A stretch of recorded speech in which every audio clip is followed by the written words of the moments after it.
kepada beliau kami persilahkan. Shallu ala Nabi Muhammad.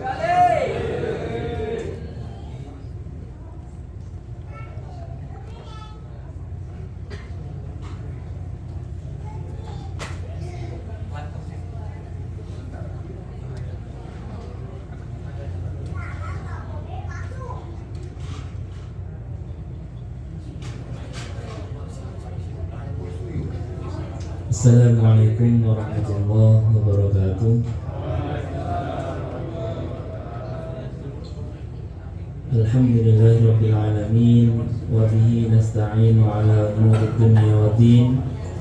Wassalatu wassalamu ala asyrafil anbiya'i wal mursalin sayyidina wa habibina wa maulana Muhammadin wa ala alihi wa sahbihi ajma'in, amma ba'd. Subhanaka la ilma lana illa ma 'allamtana innaka antal alimul hakim. Rabbi shrah li sadri wa yassir li amri wa hlul 'uqdatam min lisani yafqahu qawli. Yang saya hormati Amir Masjid Al-Barakah Timhe, Kang Pendi, Kang Haji Rizki, dan juga Kang Mizanul Asrari. Yang saya hormati seluruh Dewan Suro dan pengurus Masjid Al-Barakah Timhe, mudah-mudahan selalu dalam keadaan sehat walafiat, dilindungi oleh Allah Subhanahu wa taala. Yang saya hormati Ketua PCNU Korea Selatan, Kang Haji Ansari, dan juga Ketua MBC, dan juga Ketua KMP dan wakilnya Kang Teguh, dan semua jemaah yang hadir pada malam hari ini, mudah-mudahan selalu dalam keadaan sehat, dikuatkan jasmani dan rohaninya, dikuatkan iman dan takwanya, sehingga bisa istiqomah untuk selalu bersama-sama menuntut ilmu dan memakmurkan masjid yang kita cintai ini. Baik jemaah sekalian dirahmati Allah Subhanahu wa taala, malam hari ini kita ingin melanjutkan sedikit kisah di mana sebelumnya kita sudah mengkaji sedikit tentang kisah bagaimana Nabi Yusuf. Kemudian yang kemarin sebelumnya berkaitan dengan Idul Adha, kita mengkaji sedikit tentang kisahnya Nabi Ibrahim alaihissalam. Nah, sekarang ini kita coba masuk ke kisahnya Ashabul Kahfi. Ya, sedikit tentang Ashabul Kahfi. Kisah Ashabul Kahfi ini disebutkan dalam Al-Quran dalam surah Al-Kahfi. Dalam Al-Kahfi itu ternyata kisahnya bukan hanya Ashabul Kahfi saja, tapi juga ada kisahnya Nabi Musa. Ya. Kisahnya Nabi Musa dengan perjalanannya ketika menuntut ilmu bersama Nabi Khidir itu juga ada di surah Al-Kahfi. Nah, kita coba sedikit belajar tentang perjalanan Ashabul Kahfi. Pertama kali yang terbenak di pikiran kita tentang Ashabul Kahfi itu apa? Pemuda, tidurnya lama ya, tidurnya sampai 309 tahun, apalagi ya itulah ya. Nah, tapi sebenarnya dalam perjalanan Ashabul Kahfi itu luar biasanya Allah menekankan kembali. Kalau dalam kisah-kisah sebelumnya Allah mengabarkan nahnu naqussu 'alaika ahsanal qasas. Ini surat Yusuf. Aku ceritakan kepadamu sebaik-baik kisah. Nah, tapi kalau dalam surat Kahfi ini, naba'ahum bil haqq. Nahnu naqussu 'alaika naba'ahum bil haqq. Aku ceritakan kepadamu wahai Muhammad tentang kabar berita tentang mereka dengan sebenar-benarnya. Nah, maka kalau kita lihat Rasulullah itu tahu tentang masa lalunya, bagaimana kehidupan para nabi sebelum Rasulullah, itu tahu dari mana? Dari wahyu. Inilah yang namanya naba'ahum bil haqq. Cerita kisah tentang nabi-nabi sebelumnya dengan sebenar-benarnya. Nabi Muhammad tidak punya referensi sebelumnya kecuali referensi langsung kepada Allah Subhanahu wa taala. Kalau kita bisa belajar Tentang Ashabul Kahfi kita bisa cari sekarang di Google, bisa Google apa sekarang PA ya, itu bisa lagi, apalagi itu sekarang enak. Zaman Rasulullah nggak ada referensi itu, langsung dari Allah. Nah, karena dari Allah maka nabahum bil haq, ada jaminan kebenaran tentang kisah itu. Akan tetapi yang menjadi kendalanya adalah kisah yang diceritakan oleh Allah Subhanahu wa taala dalam Al-Qur'an itu jarang sekali yang memuat kisah secara utuh. Dari awal sampai akhir itu jarang sekali.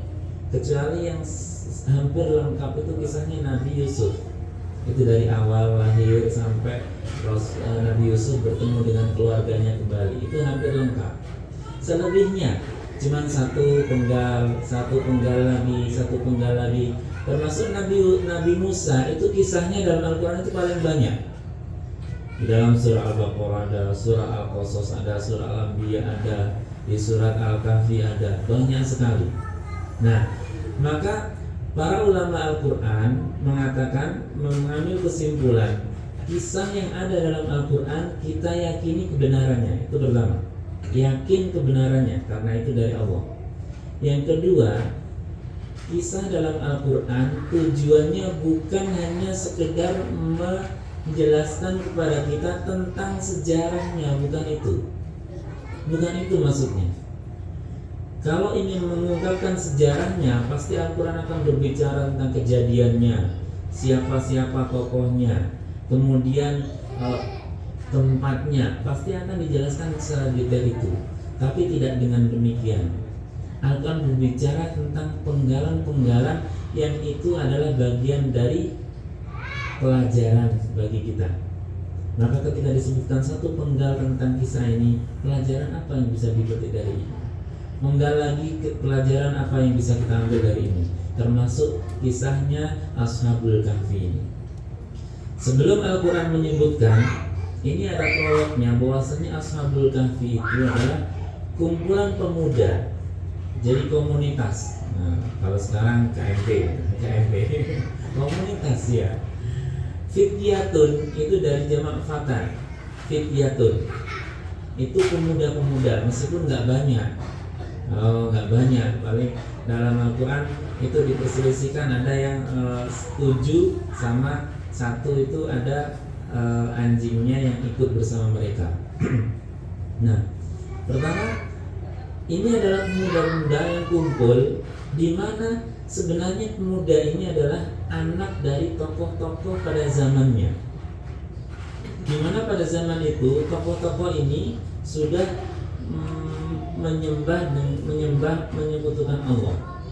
Jadi tidak beriman lagi kepada Allah. Nah, pemuda ini kumpul dalam satu keimanan yang teguh, yang masih memurnikan keesaan Allah. Percaya bahwasanya Allah ini Tuhan satu-satunya. Dalam riwayat itu adalah mereka agamanya Nasrani. Nah, mereka kumpul. Mereka tidak setuju dengan apa yang sudah dilakukan oleh pendahulu-pendahulunya, termasuk orang tuanya. Maka mereka berkumpul. Perkumpulan ini sudah terdeteksi. Wah, ini ada makar nih. Ini ada oposisi yang mau makar. Wah, sudah terdeteksi. Akhirnya mereka melarikan diri, mengasingkan diri, pergi masuk ke dalam satu gua. Makanya disitulah disebut Ashabul Kahfi. Nah, Kahfun itu gua. Ada ghor, itu juga gua. Bedanya kalau ghorun itu gua tapi kecil. Rasulullah menerima wahyu pertama itu di Ghor Hira. Ghor itu gua. Guanya kecil. Kecil itu ya cukup hanya sekedar untuk ibadah, sholat, seperti itu. Kecil. Tapi kalau Kahfun itu besar. Gua yang bisa untuk berteduh di sana, bahkan untuk tidur-tiduran, itu guanya besar sekali. Makanya Ashabul Kahfi, kenapa disebutnya Ashabul Kahfi? Karena guanya itu besar. Yang sekarang kalau napak tilasnya ada di Jordania. Ada di Jordania. Itu guanya besar sekali. Nah, berbeda dengan Ghor. Kalau Ghor itu guanya kecil. Buah hira itu kecil buahnya, cuma sekedar yang kecil, yang batu-batu gitu, terus dari situ buah hira. Itu zaman Rasulullah dulu bertahanus, kemudian mendapatkan wahyu pertama, Iqra bismi rabbikal ladzi khalaq. Nah itu. Maka kembali lagi, Ashabul Kahfi ini perkumpulan ini sudah terendus. Wah, ini mereka nggak mau mengikuti agama nenek moyangnya. Akhirnya apa? Mereka fityatun ini, golongan pemuda ini pergi menyelamatkan diri atas kejaran yang mereka mau menangkap itu, akhirnya pergi ke dalam gua. Maka itulah disebut dalam Al-Quran ayat ke-10, Il awal fityatu ilal kahfi faqalu rabbana atina min ladunka rahmatan wa hayyi lana min amrina rasyada. Nah, il awal fityatu ilal kahfi, ketika mereka segolongan pemuda itu menuju pada satu gua, ke sebuah gua, faqalu, mereka berdoa, rabbana atina min ladunka rahmah, wahai Tuhan kami, ya. Ketika mereka berada di gua itu, mereka berdoa, wahai Tuhan kami, berikanlah rahmat, kasih sayang darimu, ya, dari sisimu, dan sempurnakanlah petunjukmu atas kami dalam segala urusan kami. Nah, inilah sebenarnya setiap tingkah laku perjalanan para nabi itu diawali dengan doa. Kemarin Nabi Ibrahim doa ketika menempatkan Nabi Ismail, kan berdoa, Rabbana inni askantu min dzurriyyati biwadin ghairi dzi zar'in inda baitikal muharram. Nabi Musa ketika dalam pengejaran Fir'aun juga berdoa, Rabbi inni lima anzalta ilayya min khairin fakir. Ashabul Kahfi sama, mereka sudah berusaha, maka yang terakhir adalah dia berdoa, berusaha di depan Allah, Rabbana atina min ladunka rahmah. Ya Allah, nggak ada yang bisa memberikan kasih sayang, nggak ada orang yang bisa menolong kami kecuali Engkau. Wahayyi lana min amrina rasyada. Hayya'a itu sebenarnya mempersiapkan segalanya. Min amrina dari urusan kami, rasyada dengan jalan keluarnya, petunjuknya. Nah, ini doanya Ashabul Kahfi. Ini menunjukkan bahwasannya ikhtiar kita yang kita mati-matian mengusahakannya itu agar tujuan kita tercapai, jangan terlepas dari doa kita. Harus ada hubungan kita menitipkan ikhtiar kita kepada Allah Subhanahu wa taala. Karena Allah lah yang menentukan semuanya. Termasuk Ashabul Kahfi. Ikhtiar sudah, lari dari kejaran mereka. Kemudian berdiam diri, ngumpet di sebuah gua. Itu ikhtiarnya. Lalu apa? Doanya, Rabbana atina min ladunka rahmah wa hayyi lana min amrina rasyada. Maka kita pun sama. Kita belajar dari perjalanan pertama Ashabul Kahfi, jangan terlepas dari doa kita kepada Allah Subhanahu wa taala. Apapun yang kita lakukan, apapun kita punya tujuan, jangan kemudian tujuan itu kita hanya sekedar mengandalkan ikhtiar kita. Jangan. Karena hanya mengandalkan ikhtiar itu bagian dari bentuk kesombongan kita. Bentuk dari kesombongan kita adalah ketika kita tidak mau menyerahkan ataupun curhat kepada Allah atas segala hajat dan keinginan kita. Itu sebuah kesombongan. Nah, kenapa? Karena penentu segalanya hanya Allah. Maka Ashabul Kahfi menyadari itu semuanya. Rabbana atina min ladunka rahmah wa hayyi lana min amrina rasyada. Nah, sampai di situ maka dari beberapa doanya para nabi yang kemarin, kita mengetahui bahwasanya bagaimana endingnya, bagaimana ketika Allah ingin memberikan surprise kepada mereka, di mana setiap yang mereka usahakan ternyata hasilnya bukan dari usaha mereka, tapi Allah yang menunjukkan hasilnya langsung. Nabi Musa, kemudian Nabi Ismail juga sama. Air Zam-Zam yang kemarin sudah kita bahas. Dan yang sekarang Ashabul Kahfi juga sama. Apa yang terjadi? Ayat berikutnya, fadarabna ala adhanihim fil kahfi sinina adada.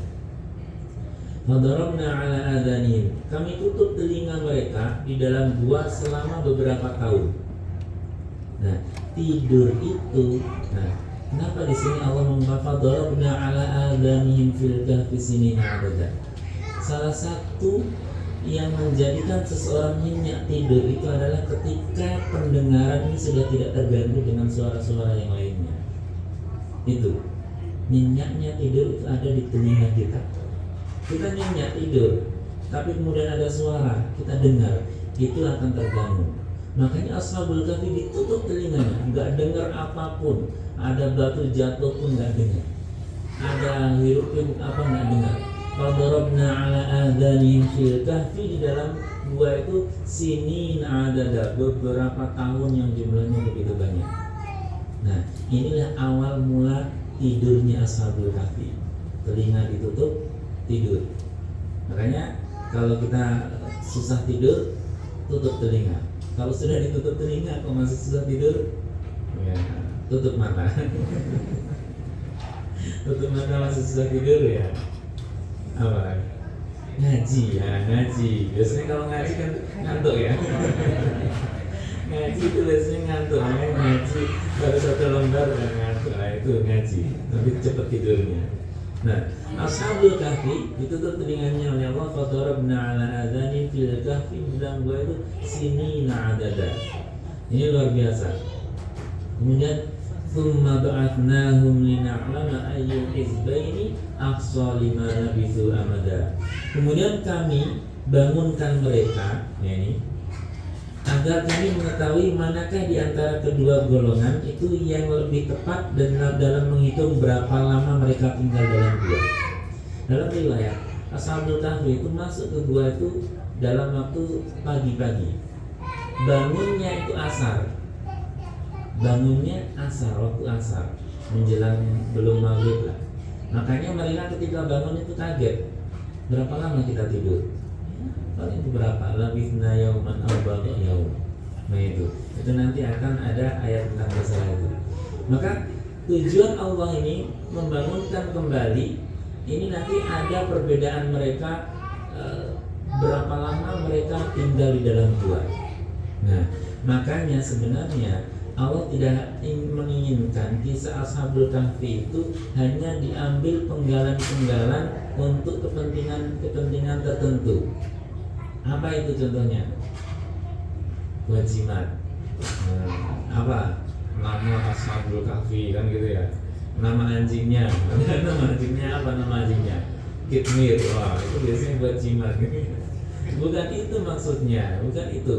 Ambil pelajarannya, jangan hanya sekedar itu saja. Meskipun itu juga yang kadang-kadang manjur juga gitu. Tapi bukan itu tujuannya. Ambil pelajarannya dari Ashabul Kahfi itu ya. Fadarabna ala adani fil kahfi sinina adada. Kemudian lanjut, nahnu naqussu 'alaika naba'ahum bil haqq. Lain yang tadi. Aku ceritakan kepada Muhammad ya, kisah mereka dengan sebenar-benarnya. Ya, sesungguhnya mereka adalah innahum fityatun amanu bi rabbihim. Mereka adalah golongan pemuda yang beriman kepada Allah. Nah, wazidnahum huda. Aku tambahkan petunjuk itu kepada mereka. Jadi orang beriman, mereka adalah orang-orang yang beriman. Itu adalah yang harus digarisbawahi, mereka golongan orang-orang beriman yang ingin menyelamatkan diri, menyelamatkan keimanannya sehingga mereka mengasingkan ada di dalam gua tersebut.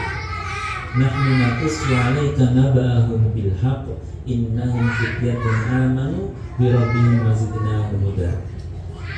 Lalu ayat berikutnya, wa rabatna 'ala qulubihim idh qamu faqalu rabbuna rabbus samawati wal ardi lan nad'u min dunihi ilaha laqad qulna idzan syatata. Ini wa rabatna 'ala qulubihim. Mereka kumpul dalam satu komunitas itu, wa rabatna 'ala qulubihim. Aku teguhkan hati mereka. Robato itu ikatan. Jadi komunitas itu akan langgeng, akan tetap eksis kalau visi dan misinya masing-masing anggota itu sama. Salah satunya ini, warabatna ala qulubihim. Mereka dijadikan hatinya itu satu ikatan dalam satu keimanan. Ilqamu faqalu rabbuna, ketika mereka berdiri dan berkata rabbuna rabbus samawat, wahai Tuhan kami yang merajai langit dan bumi, tidak menyeru, dan kami tidak menyeru kecuali hanya tidak ada Tuhan selain Allah. Sungguhnya kalau kami berbuat demikian, kami tidak akan menyekutukan Allah. Kalau kami berbuat demikian, maka kami telah mengucapkan perkataan yang jauh dari kebenaran. Inilah bentuk keimanan Ashabul Kahfi. Pokoknya tentang keimanan. Mereka ini orang yang berkumpul dalam satu komunitas yang mereka adalah tujuannya memurnikan ajaran, memurnikan keimanannya. Warabatna ala qulubihim. Allah jadikan satu ikatan dalam hati mereka dalam keimanan itu. Lalu haula'i qaumun ittakhadhu min dunihi alihat laula ya'tuna 'alaihim bisultanin bayyin faman azlamu mimman iftara 'ala Allahi kadziba. Mereka itu mereka itu kaum yang kami jadikan kami menjadikan Tuhan-Tuhan selain Dia, selain Allah itu mengapa mereka tidak mengemukakan alasan yang jelas tentang kepercayaan mereka? Maka siapakah yang lebih zalim daripada orang yang mengada-ngadakan kebohongan kepada Allah Subhanahu wa taala? Ini berbicara tentang orang-orang yang di luar Ashabul Kahfi. Mereka sudah merubah segala segala keimanan tentang ketuhanan itu. Maka di sisi lain, Ashabul Kahfi adalah golongan yang Allah murnikan keimanannya. Di sisi lain yang di luar sana adalah golongan orang-orang yang sudah merubah keimanannya. Maka wa i'tazaltumuhum wa ma ya'buduna illallah fa'u ilal kahfi yanshur lakum rabbukum mir rahmatihi wa yuhayyi lakum min amrikum mirfaqa. Ini, dan apabila kamu meninggalkan mereka, ini Allah telah menceritakan kerusakan kaum waktu itu. Maka apabila kamu meninggalkan mereka dan apa yang mereka sembah selain Allah, maka carilah tempat berlindung ke dalam gua. Nah ini sebenarnya wahai lana min amrina rasyada tadi, ya Allah berikan petunjuk atas urusan kami, maka Allah pun langsung menunjukkan cari tempat di dalam gua. Ya, berlindungnya ke dalam gua, maka niscaya Tuhanmu akan melimpahkan sebagian rahmatnya kepadamu dan menyediakan sesuatu yang berguna bagimu dan urusanmu. Maka sebenarnya berdiam di dalam gua itu juga atas dasar petunjuk dari Allah Subhanahu wa taala. Wa tarasyamsa idza tala'at tazawaru an kahfihim dzatal yamin wa idza gharabat taqridu dzatal shimal wa hum fi fajwatin min dzalika min ayatillah may yahdillahu fahuwal muhtadi wa may yudlil falan tajid lahu waliyyan mursyida. Gua itu kahfun itu, gua Ashabul Kahfi itu ada karakternya apa? Matahari, sinar matahari itu bisa menembus ke dalam gua tersebut. Nah, maka di sini menunjukkan betapa luar biasanya kekuasaan Allah Subhanahu wa taala. Apa itu? Sumber kehidupan itu salah satunya adalah sinar matahari. Sinar matahari itu salah satu yang bisa menjadikan seseorang bertahan hidup itu karena sinar matahari juga. Tumbuh-tumbuhan itu memerlukan sinar matahari. Kalau enggak, maka dia bisa tumbuh, tapi dia tidak bisa tumbuh secara normal. Sama kita pun demikian. Makanya kalau dulu orang tua dulu kalau ada anak kecil itu yang kurang sehat itu kan suruh jemur, suruh jemur di matahari yang langsung. Tapi bukan pas tengah bolong, apalagi kalau musim panas. Terus jadi gaplek.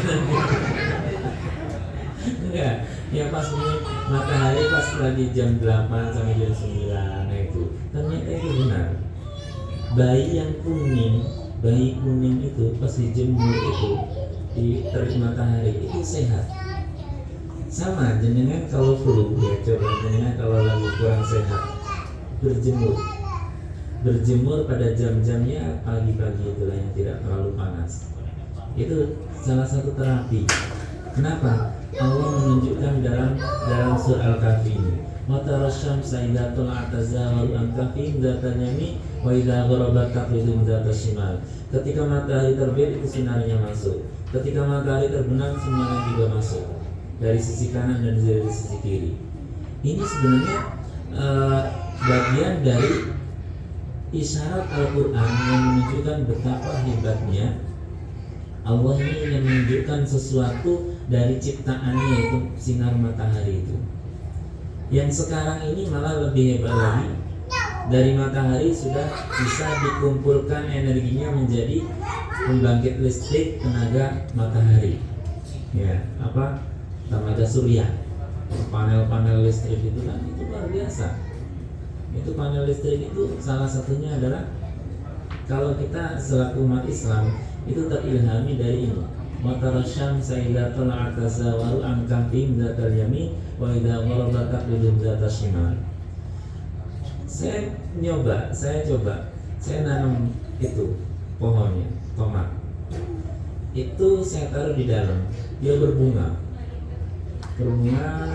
terus kemudian ada bunganya lagi setelahnya. Nah, bunga yang kedua ini saya taruh di luar, yang kena sinar matahari langsung. Bedanya, ternyata bunga yang pertama yang ada di dalam rumah itu nggak muncul buahnya, dan bunga yang kedua yang saya taruh di luar itu muncul bunganya dan sudah muncul buahnya. Itu hebatnya. Ternyata luar biasa Allah memberikan dari sinar matahari itu ada sumber kehidupan. Makanya kalau dengan flu, coba terapinya di sinar matahari.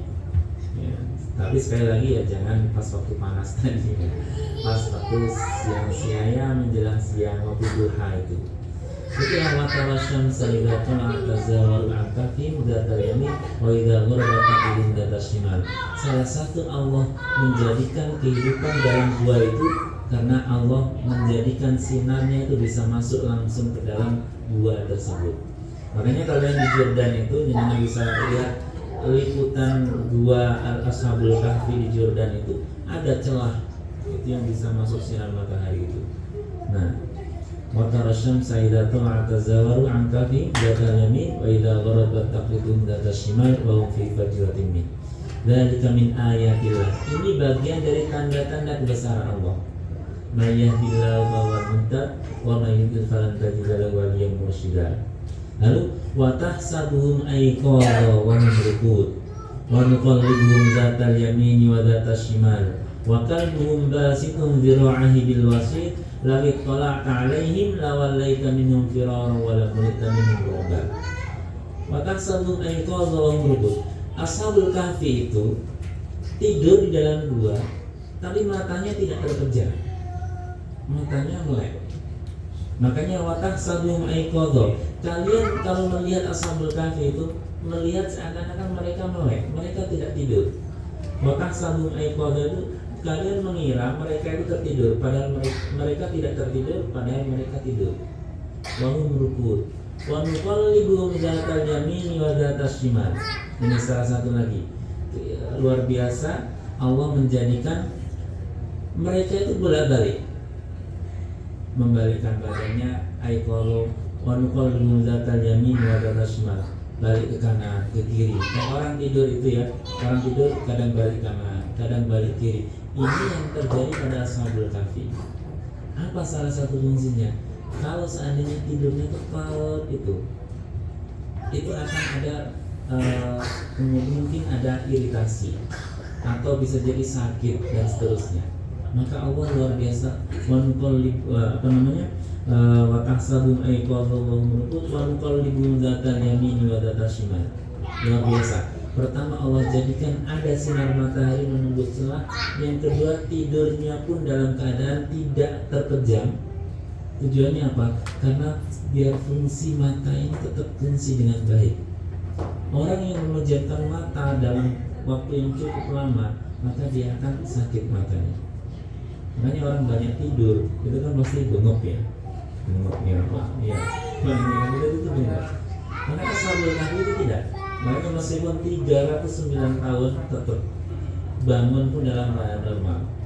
Makanya itu keajaiban keistimewaan yang Allah berikan pada mereka. sinar matahari masuk, mereka tidurnya dalam keadaan tidak terpejam matanya, kemudian badannya bolak-balik kanan dan ke kiri. Nah itu. Wanuqallibum dzatal yamin wa dzatal shimal wa qalbuhum basitun dzira'ihi bil wasit. Nah ini Allah mengungkapkan dari golongan Ashabul Kahfi tadi, dari komunitas tadi, ada satu ekor anjing yang ikut mereka, dan anjing ini tidak masuk ke dalam guanya.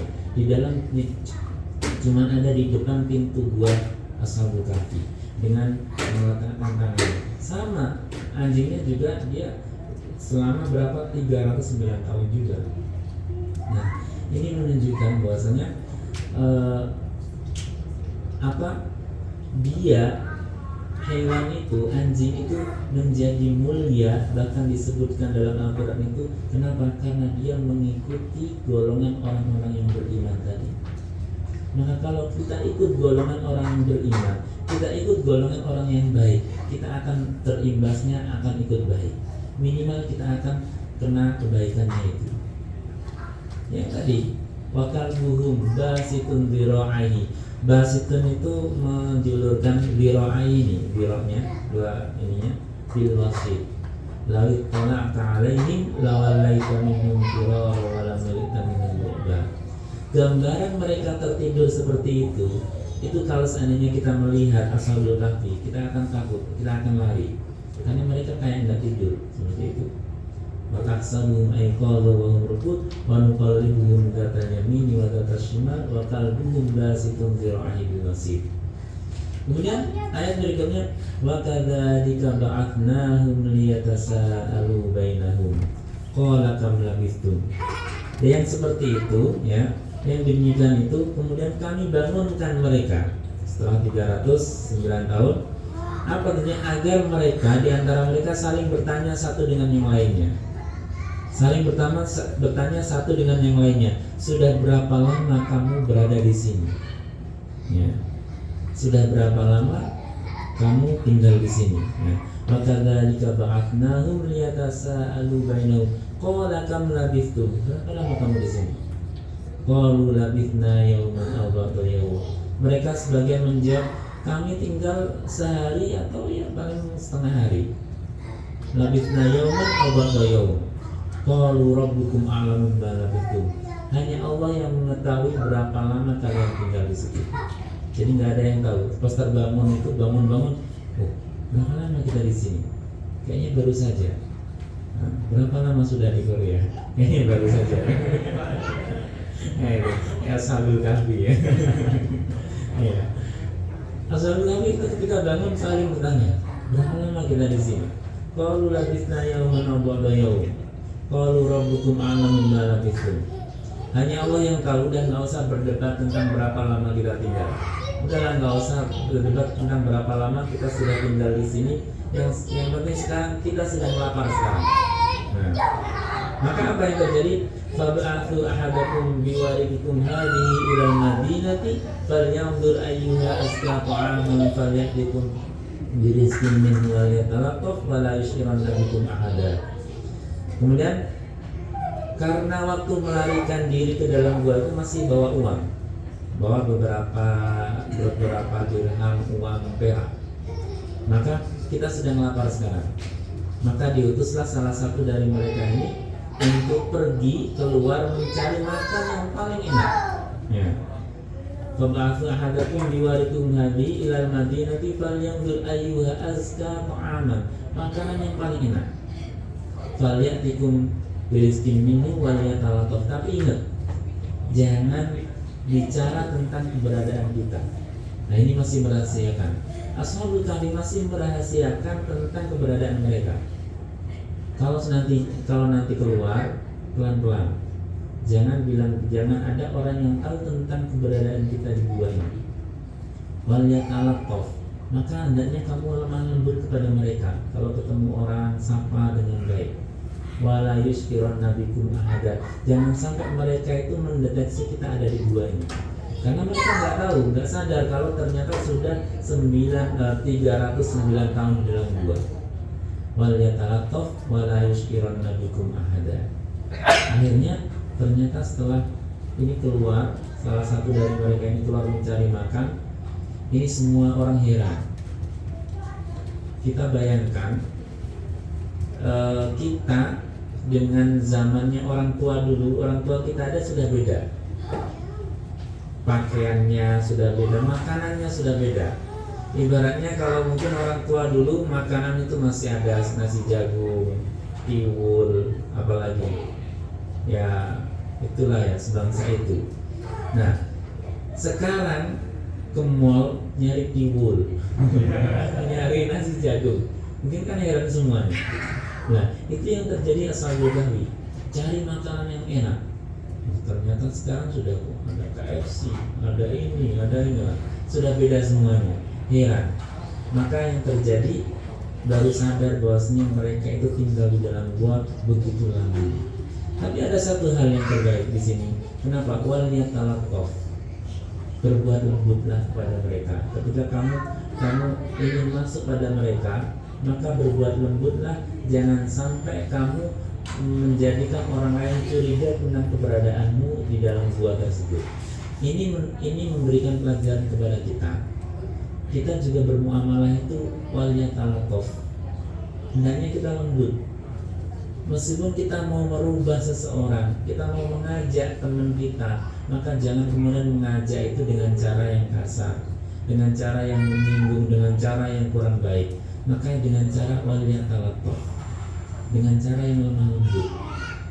Ya. Dan inilah yang diajarkan, yang disampaikan Allah kepada Rasulullah juga. Walau kunta fabima rahmatin minallahi linta lahum. Dan karena rahmat dari Allah lah kalian berlaku lemah lembut kepada mereka. Walau kunta fadlan ghalidhal qalbi lan fadlu min hawlik. Seandainya kamu Muhammad keras hati, berbuat kasar kepada mereka, niscaya mereka akan lari darimu. Maka ashabul kahfi juga sama. Ternyata itu adalah teori kesuksesan seperti itu. Harus dengan cara yang lembut. Wal yatalaqqaf wala yushiruna bikum ahada. Innahum iyadharu alaikum yarjumukum aw yu'idukum fi millatihim walan tuflihu idan abada. Mereka kalau mengetahui keberadaan kalian, ini kata salah satu dari ashabul kahfi berpesan kepada temannya yang mau keluar, kalau mereka mendapatimu maka bisa jadi mereka akan melempari kamu atau menjadikan kamu kembali kepada keyakinan mereka kufur kepada Allah Subhanahu wa taala, memaksa untuk mengikuti agama mereka, dan misi kita akan gagal. Nah ini apa misinya? Mempertahankan keimanan. Maka ashabul kahfi itu adalah simbol di mana ketika kondisi sudah rusak, kondisi kita yang ketika masyarakat sudah rusak, kita dianjurkan untuk mengasingkan diri. Daripada kita ikut-ikutan rusak, lebih baik kita mengasingkan diri, lebih baik kita yang ngalah. Ini yang sebenarnya yang disampaikan dalam kisah ini. Jadi ashabul kahfi itu simbol ikhtiar yang dibarengi dengan doa, tapi hanya untuk mempertahankan keimanan. Makanya Allah tunjukkan dengan keajaiban yang luar biasa. Dengan cara apa? Dengan cara mereka tidur selama 309 tahun. Wala bithu fi kahfihim thalathami'atin sinina wazdadu tis'a. Nah, wa kadzalika akhadna 'alaihim liya'lamu anna wa'dallahi haqqun wa anna as-sa'ata la raiba fiha idh yatanazza'una bainahum amrahum faqalu ibnu 'alaihim bunyana rabbuhum a'lamu bihim qala alladziina ghalabu 'ala amrihim lanattakhidanna 'alaihim masjida. Akhirnya pun mereka tahu, orang-orang kampung itu tahu bahwasanya ashabul kahfi itu orang-orang zaman dahulu yang hidup di zaman raja. Ada satu raja yang zalim yang ingin membunuh mereka, kemudian mereka mengasingkan di dalam gua. Dan yang menjadikan keistimewaan mereka adalah dalam kurun waktu 309 tahun mereka tidak berubah, tetap muda dan tidak berubah tambah tua atau apa, tidak. Inilah keistimewaan yang Allah berikan kepada mereka. Innahum fityatun amanu bi rabbihim wazidnahum huda. Nah, maka ada perdebatan mereka. Di kalangan mereka itu perdebatannya adalah berapa jumlah ashabul kahfi itu. Sayaquluna thalathatur rabi'uhum kalbuhum.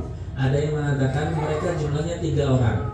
Yang keempat ini adalah anjingnya yang keempat. Wa yaquluna khamsatun sadisuhum kalbuhum. Ada yang mengatakan 6. Yang ada yang mengatakan 5. Yang satu ini adalah anjingnya. Ada yang mengatakan 7. Wa yaquluna sab'atu wa thaminuhum kalbuhum. Yang ke-8 ini adalah anjingnya. Jadi ada yang mengatakan 3, kemudian ada yang mengatakan 5, ada yang mengatakan 6, dan yang terakhir ada yang mengatakan 7. 7 dan 1 ini adalah anjingnya yang bernama Kitmir tadi. Wa yaquluna sab'atu wa thaminuhum kalbuhum. Qur rabbi a'lamu bi'iddatihim ma ya'lamuhum illa qalil. Katakanlah bahwasanya Allah lah yang mengetahui tentang keadaan mereka, termasuk jumlahnya itu Allah yang mengetahui. Fala tumari fihim illa mira'an zahira wa la tastafti fihim minhum ahada. Meskipun diperdebatkan tentang jumlah mereka, maka jangan fokus pada jumlah mereka. Jadi nggak usah terlalu fokus jumlahnya berapa, kemudian enggak. Karena sekali lagi tadi, Al-Quran bukan ingin mengungkapkan sisi sejarahnya saja, bukan. Tapi Al-Quran ingin mengungkapkan ini agar kita belajar dari kisah tersebut. Kalau sejarah, pasti Al-Quran pasti akan mengungkapkan dengan detailnya, tapi tidak itu yang disampaikan dalam Al-Quran. Maka kemudian fala tumari fihim illa mira'an zahira wa la tastati fihim minhum ahada wa la taqu wa kadzalika ba'athnahum yatasaalu bainahum qala qailun minhum kam labithtum qalu labithna yawman aw ba'da yawm. Jadi begitu panjangnya ayat dari ayat 10 sampai ke tadi ayat ke 23 itu menunjukkan bahwasanya Ashabul Kahfi itu benar adanya. Pertama, kita yakini adanya kebenaran itu. Yang kedua, Allah ingin menunjukkan kekuasaannya, bahwasanya nanti ada yang namanya Yaumul Ba'ats. Yaumul Ba'ats itu hari kebangkitan. Allah sangat mampu untuk membangkitkan manusia dari alam kuburnya nanti untuk bangkit kembali, sebagaimana Ashabul Kahfi yang ditidurkan selama 309 tahun dan bangkit kembali dalam keadaan yang sama tanpa ada kekurangan sedikit pun. Nah, wala taqulanna li syai'in inni fa'ilun dzalika ghadan illa ayyasha Allah. Ini ayat sudah berbeda lagi. Nah, kemudian yang kita yakini, kita ambil pelajaran yang lebih banyak lagi adalah tadi jumlah Ashabul Kahfi itu adalah bagian dari yang Allah sebutkan perbedaan, bahwasanya mereka ada yang mengatakan 3, 4, 5, 6 dan sampai 7. Itu perbedaannya. Tapi sekali lagi Allah ingin mengungkapkan di sini bahwasanya ambillah pelajaran dari Ashabul Kahfi. Jangan hanya mengambil kemudian jumlah mereka berapa, tempatnya di mana. Bukan itu sebenarnya yang Allah ingin sampaikan. Tapi bagaimana kalian belajar dari perjalanan Ashabul Kahfi. Di saat kita mempertahankan sesuatu yang itu diridhoi Allah, maka dipastikan di situ pertolongan Allah akan datang. Ini yang kita ambil pelajaran dari kisah-kisah yang sebelumnya. Nabi Yusuf kita belajarnya juga seperti itu. Nabi Ibrahim juga kita sebenarnya seperti itu. Allah berikan satu hal keajaiban yang itu di luar nalar saat semuanya. Termasuk Ashabul Kahfi ini. Tidur di dalam gua dalam keadaan yang cukup lama dan tanpa bangun, tanpa ada kekurangan sedikit pun. Dan ini menunjukkan bahwasanya kekuasaan Allah yang luar biasa. Dan kita belajar sekali lagi keyakinan tadi, bahwasanya ikhtiar kita harus barengi dengan doa. Ashabul Kahfi pertama kali berdoa. Nah, innahum fityatun amanu bi rabbihim. Mereka mempertahankan keimanan. Qalu rabbana atina min ladunka rahmah. Ya Allah, berikan kami kasih sayang-Mu dan jadikan segala urusan kami dalam petunjuk-Mu. Maka kita pun juga seperti itu. Kita punya hajat, kita punya tujuan, maka jangan biarkan tujuan itu hanya berjalan dengan ikhtiar kita, tapi iringi dengan doa kita, iringi dengan lobby kita kepada Allah Subhanahu wa Ta'ala. Maka kalau seperti itu, kita harus yakin keyakinan itulah yang nantinya akan Allah tunjukkan bagaimana Allah menunjukkan perjalanan kita. Bukan berarti kemudian kita tanpa ada masalah, bukan itu. Masalah itu ada, tapi ada saja jalan keluarnya. Itulah yang dimaksud dengan wazidnahum huda. Allah tambahkan, aku tambahkan kata Allah petunjukku kepada mereka. Allah tambahkan petunjuknya. Masalah ada, tapi Allah berikan jalan keluarnya. Allah berikan masalah lagi, tapi jalan keluarnya juga Allah berikan kepada mereka. Makanya ini menunjukkan bahwasanya keimanan, kebaikan yang sudah kita lakukan, maka pertahankan itu dan minta kepada Allah untuk bisa kita istiqomah mempertahankan itu. Kenapa? Karena dengan mempertahankan itu Allah akan memberikan satu jalan yang terbaik untuk kita nantinya. Maka sekali lagi, imbangi ikhtiar kita dengan doa kita kepada Allah Subhanahu wa taala, dan kemudian keyakinan kita jangan sampai luntur akan masalah yang datang kepada kita. Masalah yang datang anggap itu adalah bagian dari perjalanan Allah menunjukkan jalannya nantinya. Maka endingnya adalah Ashabul Kahfi dibangkitkan dalam keadaan walabithu fi kahfihim kalakamiatin sinina wazdadu tis'a. Mereka tinggal di dalam gua selama 300 tahun dan tambah 9, 309 tahun. Dalam kurun yang waktu yang sepanjang itu tidak ada kekurangan sedikit pun dari mereka, dan yang ternyata adalah mereka ternyata hidupnya ketika sudah di masyarakat ternyata diyakini bahwasanya mereka hidup sudah 300 tahun yang lalu. Dan itu yang menjadikan bahwasanya penduduk yang ada di sekitarnya akhirnya beriman, akhirnya menyadari bahwasanya Allah lah yang memang harus dijaga dan Allah lah yang harus dipertahankan. Keimanan kita kepada Allah itulah yang harus kita pertahankan. Maka Allah akan tunjukkan. Sekali lagi, kalau kita yakin akan kebaikan yang kita pertahankan itu adalah karena Allah Subhanahu wa taala, maka nggak usah khawatir. Allah yang akan menunjukkan jalannya sendiri. Tanpa melalui ikhtiar yang kita usahakan, maka Allah akan memberikan jalan keluar itu. Meskipun ikhtiar itu tetap harus kita lakukan, tapi sekali lagi, ketika kita tawakal kepada Allah itu semakin kuat, maka disitulah Allah akan menunjukkan jalannya sendiri untuk kita. Maka kita belajar dari Ashabul Kahfi bahwasanya tetaplah menjadi baik, tetaplah menjadi istiqomah, orang yang istiqomah dalam kebaikan, dan pertahankan itu sampai kapan? Sampai Allah nanti menunjukkan jalannya sendiri. Kita belum tahu, kita masih berproses ini. Kita masih berproses. Belum sampai 300 tahun ya. Belum sampai 300 tahun. Nanti tunggu saatnya. Maka dzalika ba'atnahum. Nah nanti kalau sudah saatnya, maka disitulah ending dari segalanya. Maka sekali lagi kita belajar, mudah-mudahan kita bisa mempertahankan kebaikan yang sudah kita lakukan, seraya kita belajar untuk semakin lebih baik lagi, sehingga Allah akan menunjukkan jalannya sendiri untuk kita semuanya, dan kita dijadikan orang yang bisa istiqomah dalam menjalankan apa yang sudah menjadi ridho Allah Subhanahu wa taala. Ini saja, mudah-mudahan ada hikmah dan manfaatnya. Kurang lebihnya mohon maaf. Usikum nafsi bitaqwallah wa afu minkum. Wassalamualaikum warahmatullahi wabarakatuh.